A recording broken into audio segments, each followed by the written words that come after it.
The New Orleans Business Alliance is proud to announce a new small business initiative and 3 new online tools, all geared to growing the New Orleans economy for everyone. Through our enhanced website and critical partnerships, we are working to ensure that our new impactful initiative and 3 robust online tools will facilitate capacity building, inspire growth, and deliver access to resources for all local small businesses, especially those owned by entrepreneurs of color. Our first online tool is the Business Insight Tool. An elegant and powerfully comprehensive data resource, it helps anyone find the market information they need to launch and scale their business. Anyone can use this tool. Nonprofits, site selectors, industry decision makers, and even the media will find an immense amount of data. Next is the Crescent City Biz Connector. This online tool categorizes resources based on services needed for every business, no matter their stage of growth. Select your industry, identify your lifecycle stage, demographics, and resources needed, and the Crescent City Biz Connector maps your path to the right organization for your needs. Next up is the Opportunities Portal. Working with local private and public sector leaders, this tool could infuse millions of dollars into small businesses across the city. The portal allows businesses and public agencies to post procurement contract opportunities, connecting local small businesses to an expanding universe of earnings potential. Finally, through a collaboration with JP Chase and partners like Tulane and Xavier Universities, the New Orleans Business Alliance announces InvestNOLA. This program directly addresses the needs of entrepreneurs of color with high growth potential. Through education, access to capital, and opportunities, this initiative will help small businesses grow into middle market companies. All of these are accessible at nolaba.org. One website, 4 growth options. The New Orleans Business Alliance. Culture, equity, prosperity. We're here for the launch of InvestNOLA, an exciting partnership with JP Chase, the City of New Orleans, and the New Orleans Business Alliance.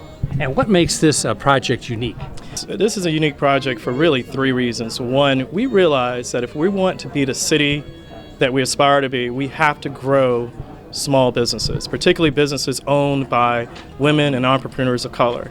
And this particular opportunity will allow those businesses to receive tremendous management education from Tulane and Xavier Universities and be part of a national network. So we're grateful for it. JP Chase is committed to investing in driving inclusive economic growth. We know that small businesses are drivers of jobs and also have the potential to close wealth divides in communities and in cities. And so we are invested in initiatives that look at underrepresented communities and see how we can provide supports, be it capital, access to opportunities, or technical assistance that'll help businesses grow and create those jobs. It's such an exciting day for New Orleans and for our partners who've been really working hard at creating the kinds of systems that can provide the opportunities that entrepreneurs of color, that entrepreneurs that are really growth oriented need to take advantage of business opportunities. And so it's really an opportunity for us as JP Chase to convene and to bring together partners here in this city, link them with national initiatives like the Ascend 2020 program that leverages business school engagement, local capital access providers, and organizations that are really unlocking opportunities for entrepreneurs of color. I think it's a great opportunity. I think it's one of the wonderful public-private partnerships that you see more and more as we grow economic development. I mean, really one of the focuses we have to embrace is a generational economic development strategy. And I think this really fits into that toolbox to allow for economic mobility. It allows those individuals with barriers historically more opportunities to grow and expand their companies. And I think it's a wonderful thing for the city of New Orleans. I'm excited, I'm encouraged, and the movement is forward, and I want to continue supporting that. The expansion of opportunity in New Orleans is important to us because opportunity in education is the fundamental for building a strong society. And the inclusion of all people within that engine is what will make it sustainable in the long term. No matter whether we get another storm or whatever, we will be ready because everyone is included in that. Breadth of an education is what will make our future sound. Tim Ryan from Ohio sort of spoke about this. He's from the Youngstown. I used to live in Akron, so I know Youngstown. And he talked about the forgotten places in America. And I realized that there may have been forgotten places, forgotten people right here in New Orleans. Small, medium-sized businesses, people struggling, people risking, people praying, people persevering. And I said, that's why we're here. And when you have a global leader, not only just in finance, but just in pushing the needle, in rethinking, reimagining capitalism, like J.P. Morgan Chase, to say, hey, we'll come alongside. We'll help make that happen. When you have universities like the University of Washington partnering with Tulane University, Xavier University of Louisiana, and say, we'll make that happen. And when you think about a city that is majority person of color, majority female, and you realize that you've got to come alongside these entrepreneurs of color and women. And it's not because, look, it's not because it's the right thing to do. Hey, no one knows what's right anymore in our crazy mixed up world, but it makes business sense. JP Morgan Chase is about that paper. And if they have decided that this makes good sense, then we want to make sure that we come alongside at the Business Alliance. Every Alphabet, every Facebook, every Amazon began as a small business. And we're placing our bets with the unique talents we have here, with these enhanced tools, these enhanced opportunities. I feel real good that one of those companies is going to come and emerge right here. We're not going to have to go find them. They're just going to spring up. They're going to spring up like jazz. They're going to spring up like Creole. They're going to spring up like bounce. And so that's why we're here. That's why I'm so grateful to each of you. I can't say enough about the small business owners and entrepreneurs. We salute you. If you are a small business owner, please stand up, get the love that you deserve. Wish we had some money immediately to give you, but we'll at least give you the love. Please stand up.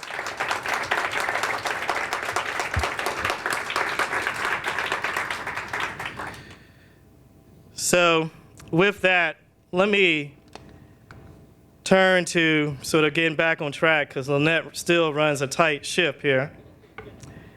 And I have the pleasure of introducing Gilbert Montano. Gilbert not only is the Chief Administrative Officer of New Orleans, but he's the chair of the New Orleans Business Alliance Board. He's a father to two delightful children. And he's someone that I think made a bet on this city. And I think he's committed to making sure this city works. So show him some love. Gilbert Montano, come on up, please.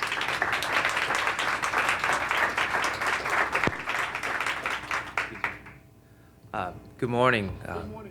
Thank you for the passion.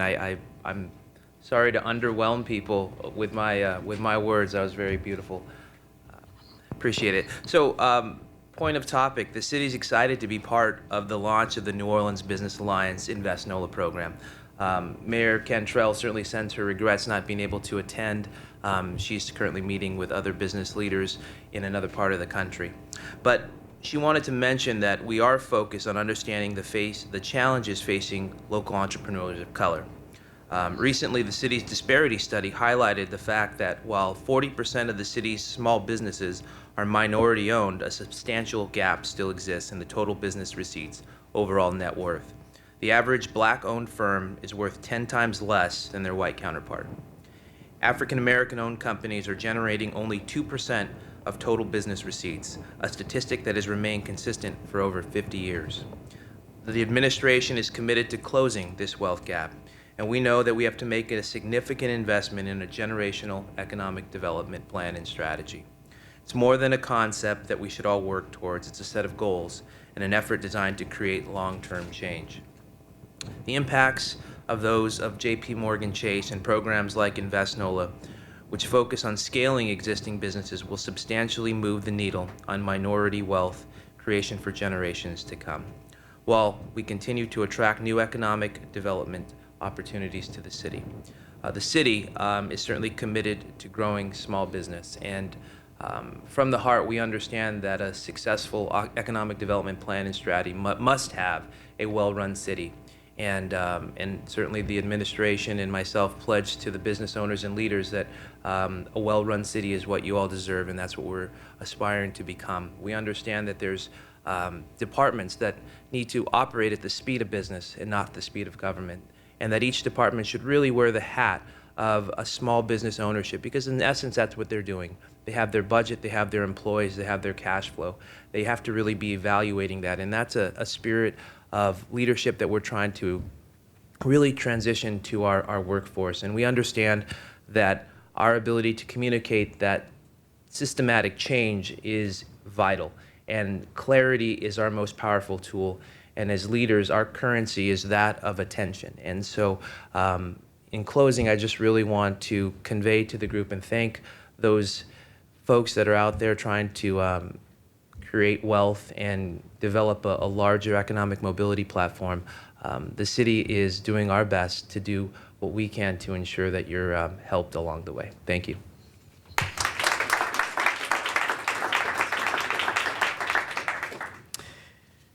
Thanks so much, Gilbert. I have the great pleasure of introducing Ted Archer, the head of small business for J.P. Morgan Chase. But before this handsome brother comes up, let me set the stage a little bit for the imperative of what we're doing here. Steve Case had an interesting read in Revolution yesterday, and I want to read you some stats, and then the next voice you hear will be that of Brother Ted Archer. This is from the National Venture Capital Association. More than 75% of venture capital last year went to just 3 states: California, New York, and Massachusetts. Companies with at least one female founder received just 12% of venture capital, and less than 1% of venture-backed firms have an African-American founder.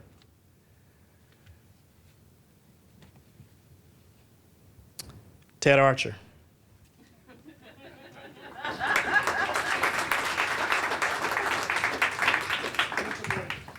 Good afternoon. What an act to follow, Quentin. I want to thank you for your leadership, for passing the torch to me with those stark details, those metrics. But it is a real pleasure to be here with you today. My name is Ted Archer, and I head Small Business Forward on behalf of J.P. Morgan Chase. And Gilbert, I'm actually an economic developer just masquerading in corporate finance. Spent the majority of my career really leading efforts to drive more inclusive economic growth. And J.P. Morgan Chase is committed to just that, driving economic growth through a more inclusive lens. And we do that every day through our typical business operations, lending, products and services, but we also do that in our role at the foundation. And that's through training workers for a 21st century economy. That's in improving conditions to revitalize neighborhoods. That's also in improving the financial health of individuals. And it's in the small business area, that's the piece that I own within our group. That's the piece I want to talk to you a little bit more about. And so I think what you're getting at, Quentin, is that in most cities, what we know to be true is that small businesses create the majority of jobs. Small businesses, we know from a report that was conducted by J.P. Morgan Chase and the Initiative for Competitive Inner City, are responsible for 2/3 of net new jobs. And in 10 cities, we found, if small businesses just added between 1 and 3 new jobs, those cities would be at full employment. So you don't have to wait for those big corporations to come and land in your communities. You don't have to be the sort of attraction mechanism that brings in outside investment. You can grow them right here in New Orleans. And the data that we've seen really proves that out. And so supporting the growth of locally owned small businesses not only helps revitalize neighborhoods, employ local residents, and build wealth, but it really is wealth that can be passed on to the next generation. And I suspect that this is something that everyone here agrees on, and that's why we're all here in this room. And so these challenges are particularly acute for women and people of color. And so what we also know to be true, Quentin, to your point, is that if we just had small businesses owned by people of color at parity with those owned by white businesses, we would have 1.1 million more businesses, 9 million more jobs, and $300 billion in more worker income. Who here thinks that that's wealth that we can leave on the table? I certainly don't. And so, unfortunately, many of our small businesses are performing a tricky juggling act. They're balancing volatile cash flows, regulations, rising rents, and just a lack of capital access. And so oftentimes, those same resources that are available to the more trendy startups, high growth organizations, high growth businesses, wraparound supports are not necessarily as well coordinated at the community level.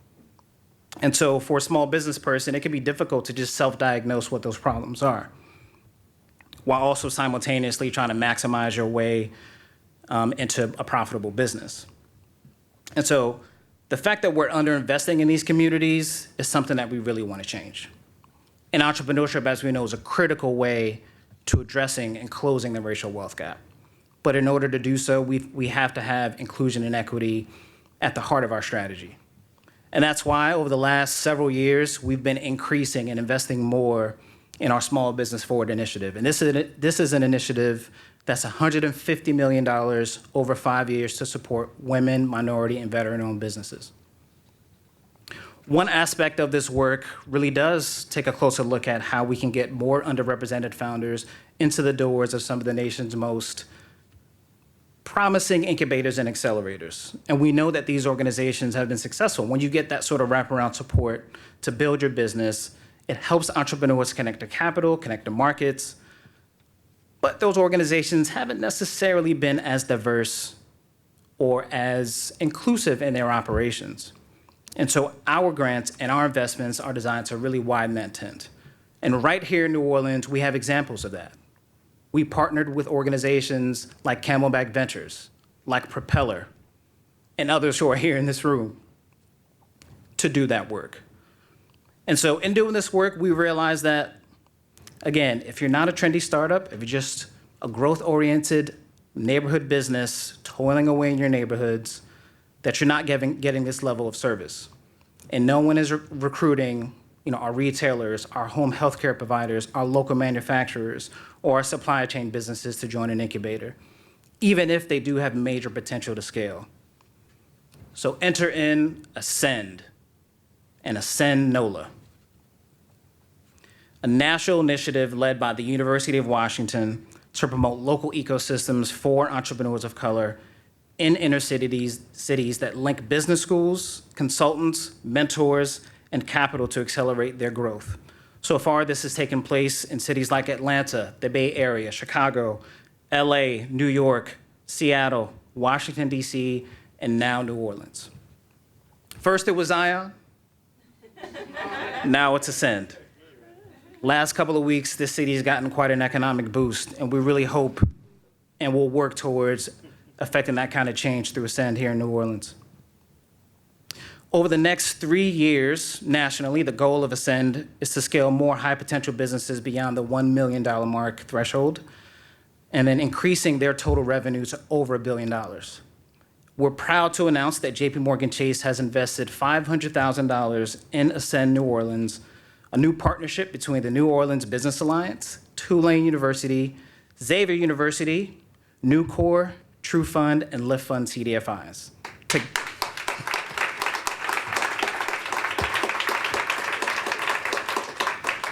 Together, these organizations aim to foster a service delivery model to accelerate small business growth across the city in areas where they're needed the most, particularly focusing on procurement and supply chain access. In closing, I'd be remiss not to really thank those who are responsible for making this happen. I want to thank Erica Wright,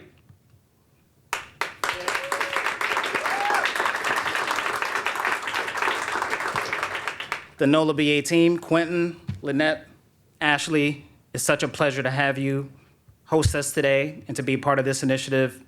And of course, I want to give thanks to the full Ascend team, Tulane University, Xavier, Nucor, True Fund, and Live Fund. Thank you for making this program a success, and we're committed to working with you to have it be just that. Thank you.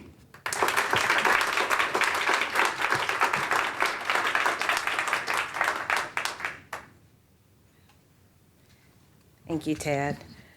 So you've heard the stats, so I think you know the why we've been doing the work that we've been doing over the past year. It feels like it's been a lifetime. But what we're presenting today is very, very important work to the growth of our overall economy. And we are very, very excited and proud to present the InvestNOLA program to you guys today. So initially, as Quentin alluded to, I was tasked with finding the gaps in our small business ecosystem. These were gaps that related to the disparities, the barriers that for so long we knew were preventing businesses owned by people of color from reaching their true potential. The place that we knew would be most impactful was a gaping hole in service provision for existing businesses in the non-tech space, those in early growth stages, those businesses that Ted talked about, right? So these are businesses that we knew that with the appropriate resources, they would have the potential to grow as their white counterparts were. And so that's what we set out to do, was to build an ecosystem that really addressed the needs of those businesses. And that is InvestNOLA. So welcome. So over this past year, we've convened some 70 plus stakeholders that have been engaged in helping us to build this program. So in the midst of doing so, we learned of the national CHASE initiative that Ted talked about, Ascend. And so we applied and we're thrilled to be accepted at Erica's assistance. Ascend is a very aggressive but comprehensive small business growth program. A lot of the components of Ascend were what we were already working on in InvestNOLA, so it just felt like a perfect match. And so the three components that Ascend looks at for us to help develop and grow our businesses are management, markets, and money. We just call them the 3 M's, right? And those were the exact gaps that we identified early on that our businesses were missing. So to address those needs, what we've built in the Ascend program is first we assembled a team, an advisory board, to guide us.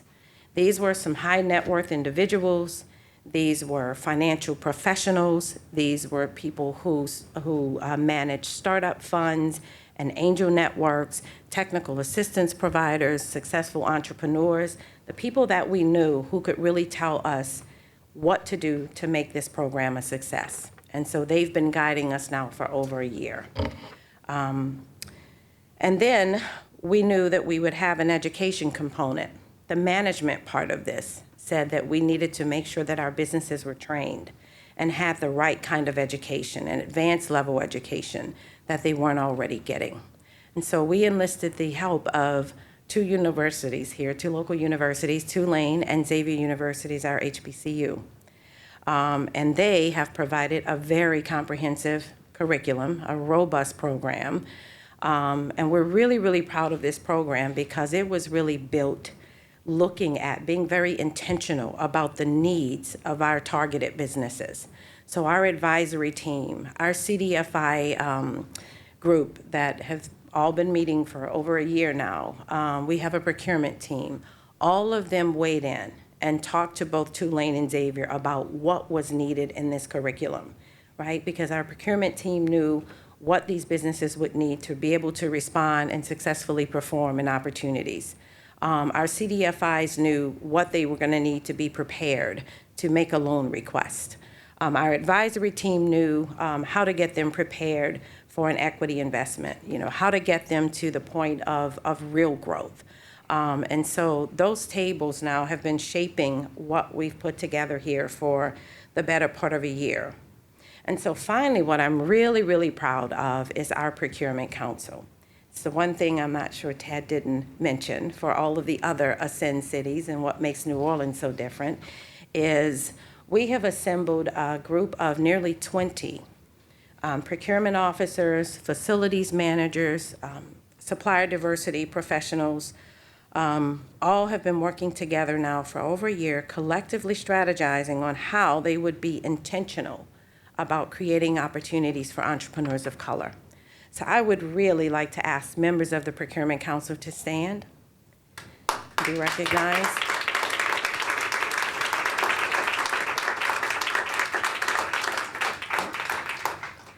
So we knew that on the public side, we've got a number of minority companies that are certified with minority certifications. And as much as public opportunities are there, there's an ordinance that the city requires 35%, and that's great. But what we also know is that there's 50 times more opportunities in the private sector. And that's what we knew we had to connect these entrepreneurs to in order for them to be able to grow and live to their full potential. So we brought them all to the table. We gave them a safe space, a space to talk freely, to talk candidly, to talk about the issues, to talk about corporate guidelines, to talk about the barriers, things that prevented some of the things that we were asking them to do. And we are just so proud to have them to be a part of this program because they are very much intentionally working to make sure that there are opportunities to connect our entrepreneurs to really create wealth in these businesses. And then we have done on our part, the things that they've asked us to do was to get them a pipeline of entrepreneurs. And we've done that. We've done the research. We found those entrepreneurs, those that are hovering around $1 million or more. We knew that this was a place that if we impacted these businesses, we could be very effective and very efficient at growing businesses. These are the companies that will create the jobs, and we know that. And so those companies having access to the resources that we've built, the management, the education, there's mentorship from our NOLA Angel Network and other organizations that are at the advisory table. There are procurement opportunities being formed from our Procurement Council. We have 3 CDFIs that are collaborating, local CDFIs, all led by minority leaders who have intentionally been working around how do we create a product? How do we create innovative, more patient products? And they've talked about what are the real needs of our entrepreneurs of color. What are the things that are holding them back? What have they not have access to? How do we make them more successful with the capital that we can deploy to them? And they've come up with a wonderful product, something that's really where repayment terms are tied to growth benchmarks. So as these businesses come along, they've put together comprehensive growth plans. And from these growth plans, we're looking at, how to get them the amount of capital that they need, right? So if they really do need a $400,000 loan, it doesn't make sense to give them a $70,000 line of credit. We want to get them what they need so that they really will be able to impact substantial growth in their organizations. So I'd like to ask for the people in the CDFI Collaborative who are here to please stand.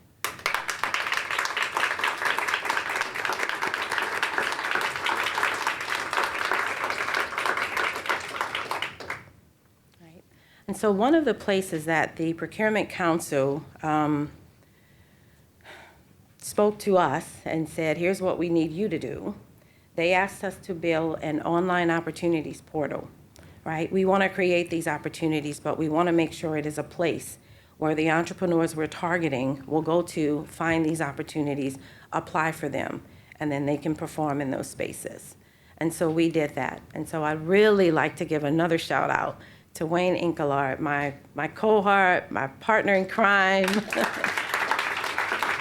And Wayne has been so instrumental in developing not only that tool, but some other tools that we've developed specifically for small businesses that will help those businesses to be more competitive.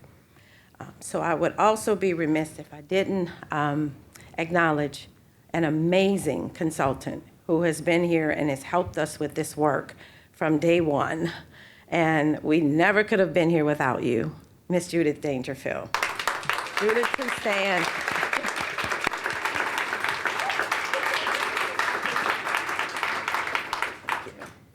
And so on behalf of all of our stakeholders, we'd like to just say thank you and game on. So I would like to now introduce our amazing Executive Vice President and Chief Operating Officer, Ms. Ashley Gaudier. Well, great morning, everybody.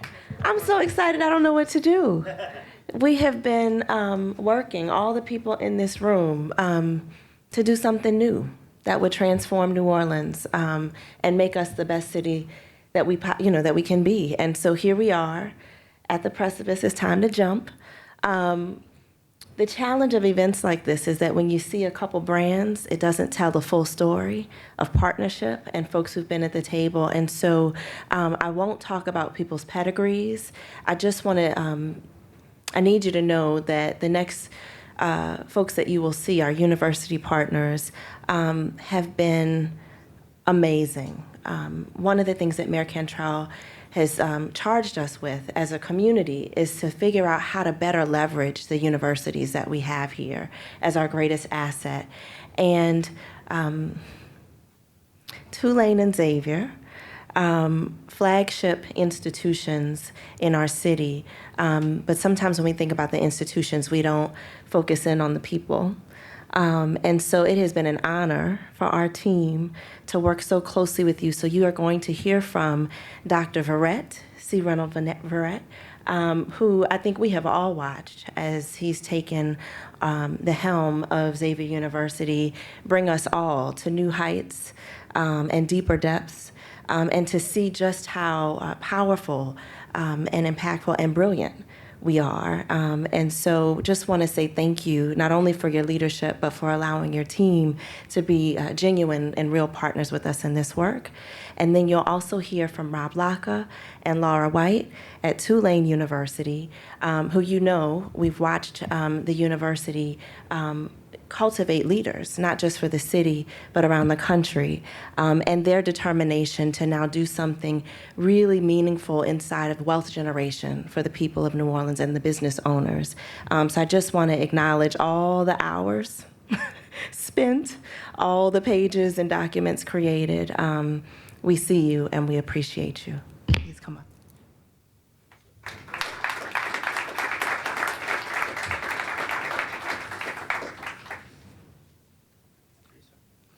Well, I just want to thank you for allowing us to engage with you, and also thank you for joining us in this effort, because the city of New Orleans is well past time to actually really address the equity and opportunity piece that we need. We at Xavier are very much aware of those students who never come to our doors, don't come to Tulane's doors or any other of our colleges. We believe that there is a reservoir of talent in our children who are in their 4th or 5th grades, and that's the future, and there's genius out there. And what we are doing, not only on our campus, because when our students come to our campus, we embrace them and they succeed. We want others to be able to come to our campuses, to create to bring that genius to bear, because they will be the engines that will be behind many of these enterprises, and they are our future.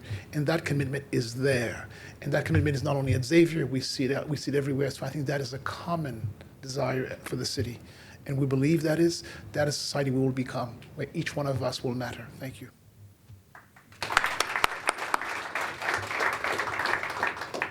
Thank you, Mr. President. And I do want to acknowledge as well, Mark Quinn has been a real champion, and he's someone who I admired before I met you, and I've come to deeply admire you for the work that we've done together. So thank you, Mark, for all the work that you've done.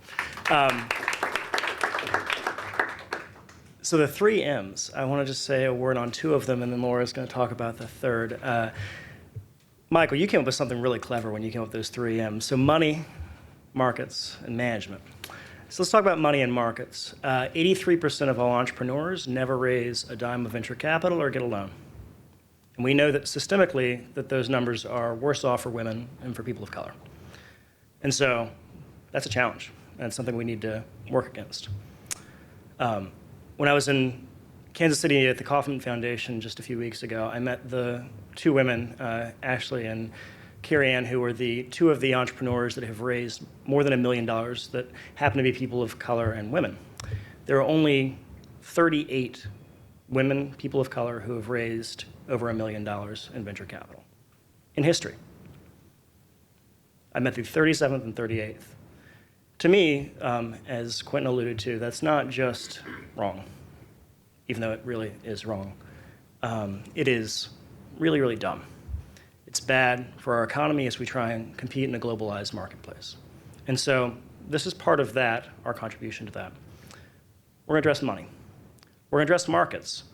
And I want to say thank you to two friends who happen to be here today. I want to say thank you to Josh Cox, who has been a real, someone who I have had deep conversations with on these issues and has helped me on my journey.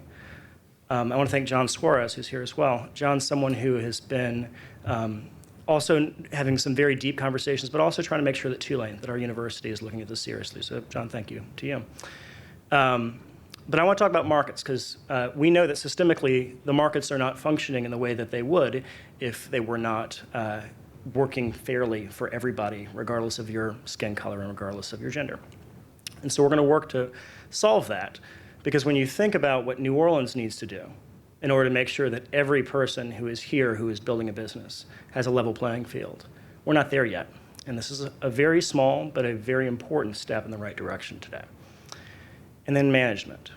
And so what Tulane is bringing to the table by opening our doors specifically to right some of these wrongs and to make sure that the money that is made is going to the people who are working the hardest to be able to earn it.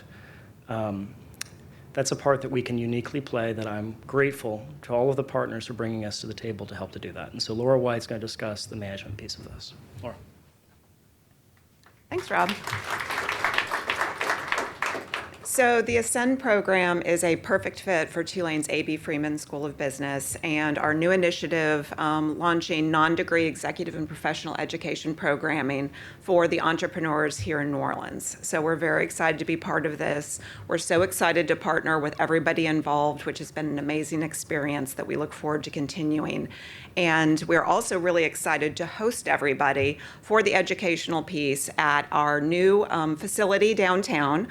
It is the Stewart Center CBD for Executive Education that's down on Howard Avenue, and we're excited to be hosting all of the education down there and welcoming all the entrepreneurs and all of our partners. Thank you.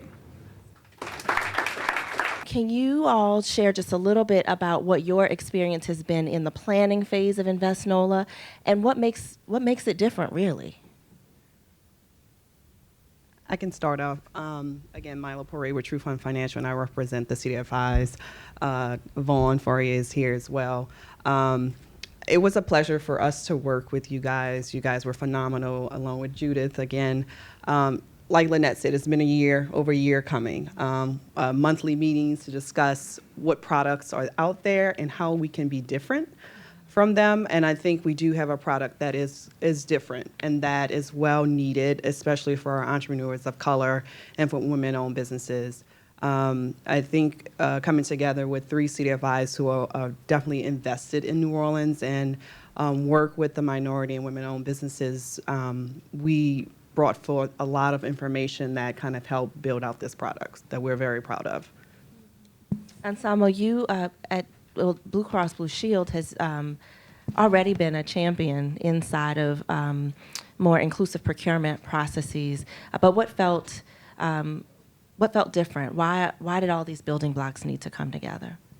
Yeah, thank you. First of all, it's an honor for us to be here. Blue Cross Blue Shield of Louisiana is, as you said, it's been an integral part of the supply diversity program since the start in the 1960s. We had done the progression from compliance to community relations being a good thing to do into the business makes sense and a marketing tool, which is really where we're at right now. Being part of the Procurement Council is being a blessing. It's just being a natural progression. Like mentioned before here, the greater opportunity for small businesses not to take down on the government sector, but the biggest pie is in the private sector. And that's where we have encountered a lot of challenges when it comes down to capacity, to connections, to actually flowing the information. And that's where the tools that we have come together to develop to show visibility on opportunity to small business has starting to make the difference. It's been an honor, and we will be here for the ride.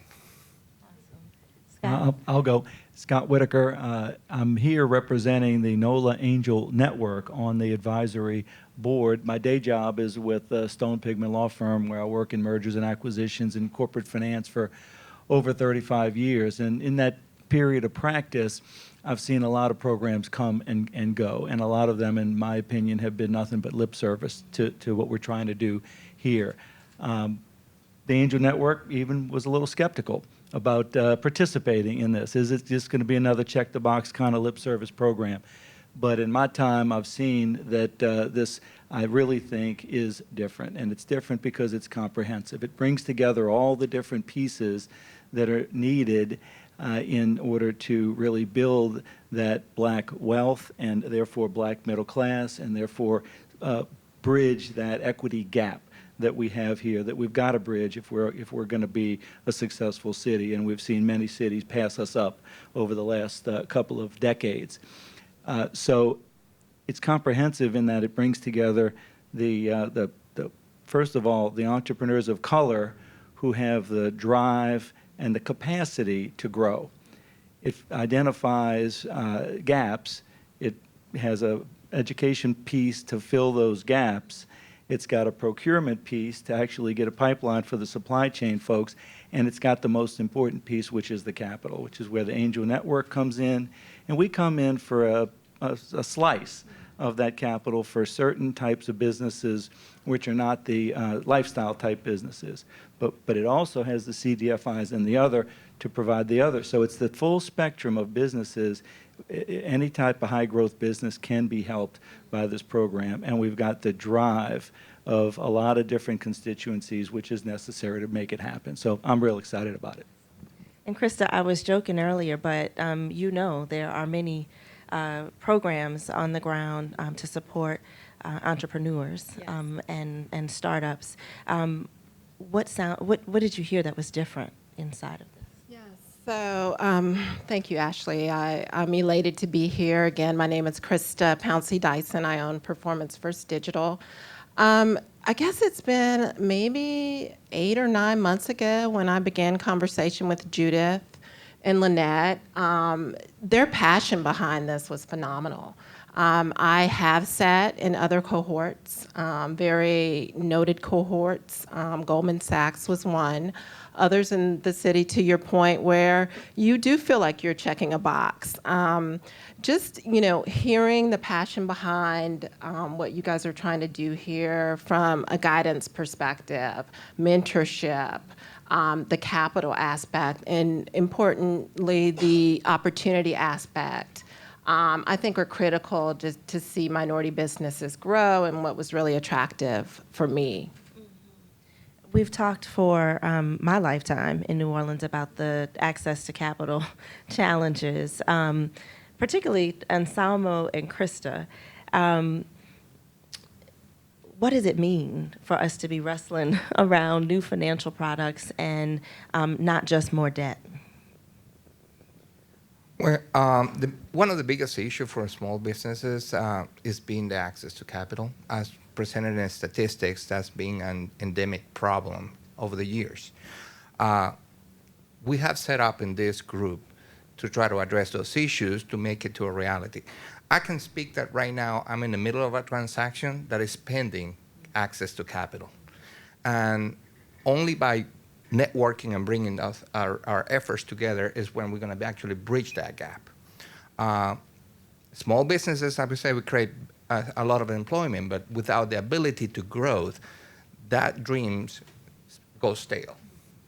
So it is, the access to capital again is, aside with the management, the management training is good, the market, the access to supply chain, the information, but if there's a chicken, an egg before the chicken, it should be the money. Right. So. Yeah, capital is definitely critical. You can have lots coming in from a revenue perspective, but if you don't have the staff, the scale, it's hard to maintain a business. And, I'll say it, the majority of the individuals that work for my business are independent contractors. I cannot afford to bring them on as permanent employees. That was another aspect that was very attractive to entering into this program as well. And I think it's a challenge for many minority businesses.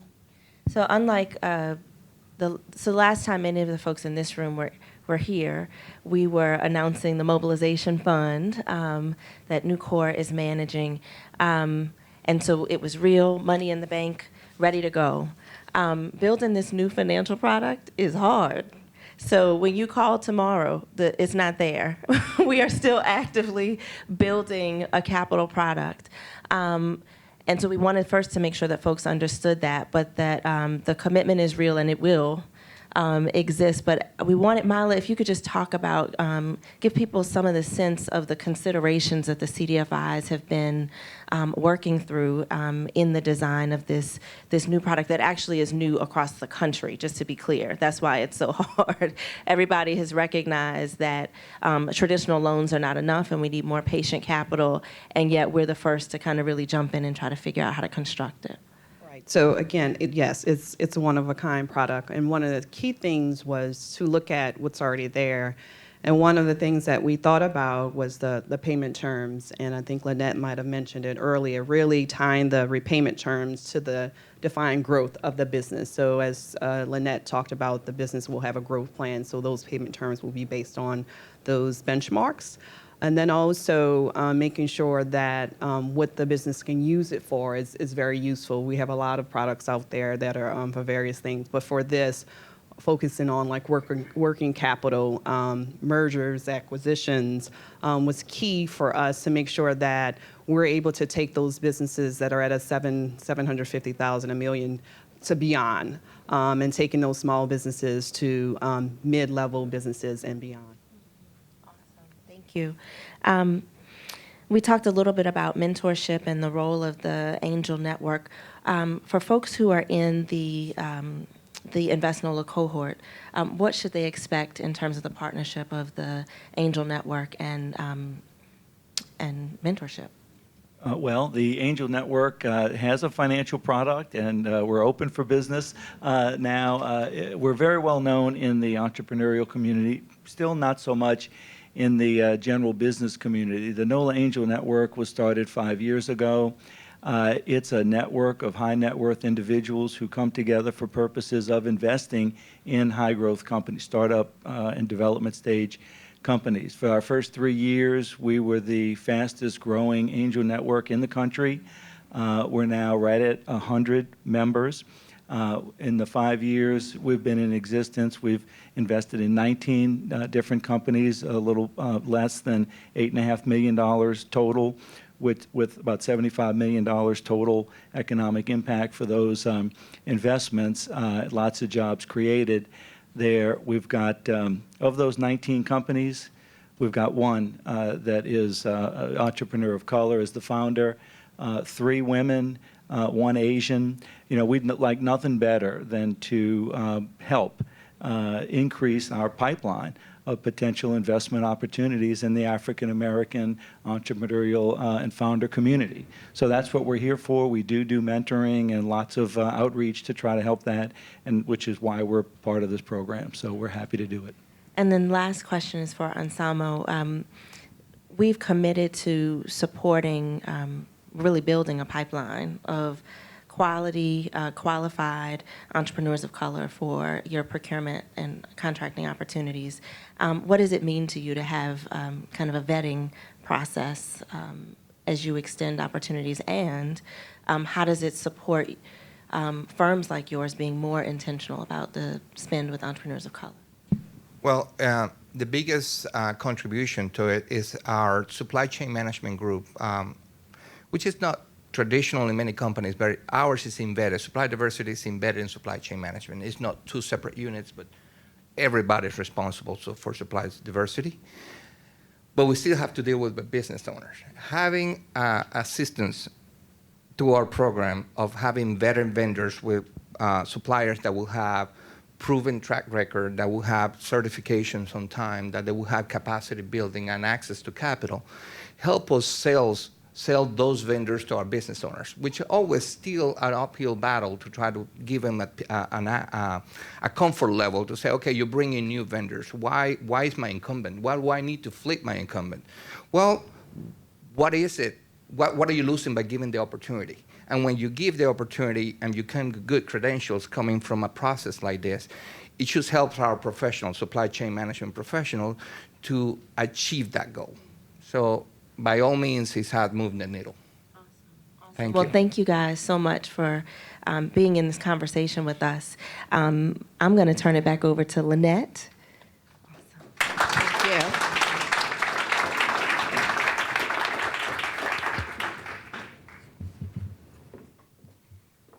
Thank you, guys. I told y'all we've been working hard.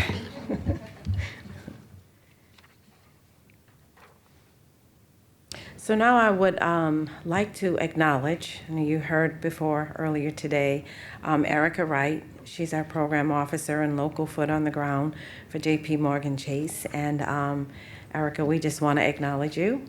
We appreciate the partnership. We appreciate you being such a great thought partner and helping us think through all of this work that we're doing. So we just want to say that we really appreciate you. Thank you.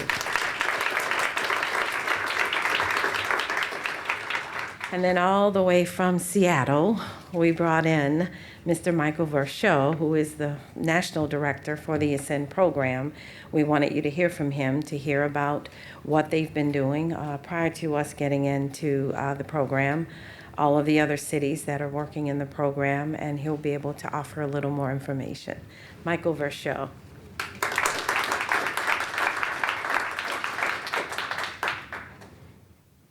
Thank you for that. The challenge with going at the end is that everybody's already said everything you're going to say. So thanks for that.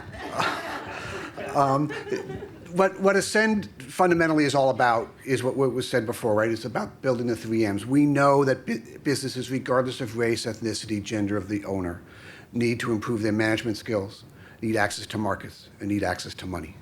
But we also know that entrepreneurs of color, especially African-American entrepreneurs, Latino entrepreneurs, have been systemically locked out of those systems.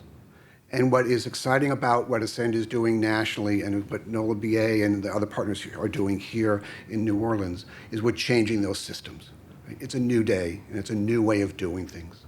And that's what we're talking about, is if we're going to, we can't achieve different results by doing the same things that we've done before. And so what's impressive to me, right, so again, looking across the country, where, as Ted mentioned, the Ascend program's happening in Seattle, the Bay Area, LA, Chicago, Atlanta, DC, New York, Columbus, Ohio, a little bit later this year, 10 or 11 cities across the US. What's impressive about what you all are doing here in New Orleans is that you're starting big. Right? All the other cities have started small, a few partners working together to try to figure things out and then to grow from there. What you've said here is we're going to start big, and you're going to involve as many organizations, as many institutions, as many individuals as you can to really move the ball forward. So I think it's a challenge, right? I mean, that's not easy to start big, but you are starting big. The way I look at New Orleans is, go big or go home, right? And you all have said we're going to go big or we're going to go home. That when it's a new day, it's a new way of doing things, and it reminds me that it's easy to have a vision, but a vision without action is just a dream, and for too many people, that dream is also a nightmare, right? And so what we're talking again is going from vision to real action, and to changing how business is done. So I guess I would just end with saying, let's dance. The goal of the program is to make sure that we have small businesses that grow from $500,000 to $10 million, $10 million to $30 million, $100 million to $200 million. It's really to make sure that entrepreneurship becomes the lifeblood of New Orleans, and we really allow our talented entrepreneurs to take that next step with great scaffolding. What potential does this offer? As I told someone the other day, every alphabet, every Facebook, every Twitter, every Apple started as a small business. We are really affording our friends and neighbors here in New Orleans, those that are entrepreneurs, those that are risk takers. We're coming along beside them to give them opportunities and to enhance their success to become the companies that they desire and dream of. Your reaction to everything that you've seen and heard here this morning? I couldn't be more gratified. I am grateful to my colleagues. I'm grateful to J.P. Morgan Chase, the City of New Orleans, the City Council, all our partners. This is really only the beginning. We've got a lot of work to do, but I'm really optimistic about the beginning. I think New Orleans has a really special component to their strategy around capital. So they are bringing together a group of community development financial institutions and investors to think about how they create products that function more like equity for businesses that are looking to grow. That is not something you're seeing in other cities who are using similar models. I think it speaks to our most vulnerable populations, those that are struggling, both on the equity side and both on the capital side. It allows them to have a new vision and an opportunity to climb the ladder of success and grow their own business, develop a mindset of entrepreneurship. All of those things collectively raise what is vitally missing often in New Orleans, and that's a middle class, and provides that economic mobility so that we can keep moving forward and growing our base to larger and greater bounds. New Orleans is diversification of our economy and strengthening the strong pillars of our economy. Hospitality, logistics, those are strong pillars. But we have diversification of all those other industries that will be able to support and enrich that. And also respecting that, including our people and giving them the means to actually earn reasonable wages, support their families, educate young people who then will take over from all of us. I am just wild. I am tremendously grateful, and I think that I'm excited that we've accepted the challenge. We got a lot of hard work ahead. We know that a great day like this is only the beginning. We got to fight after and get after it every day. But I really think that we now have more tools, more programming, and more importantly, a spirit de corps that are going to take us to victory. How can people get more information? You can get more information by going to our website, www.nolaba.org.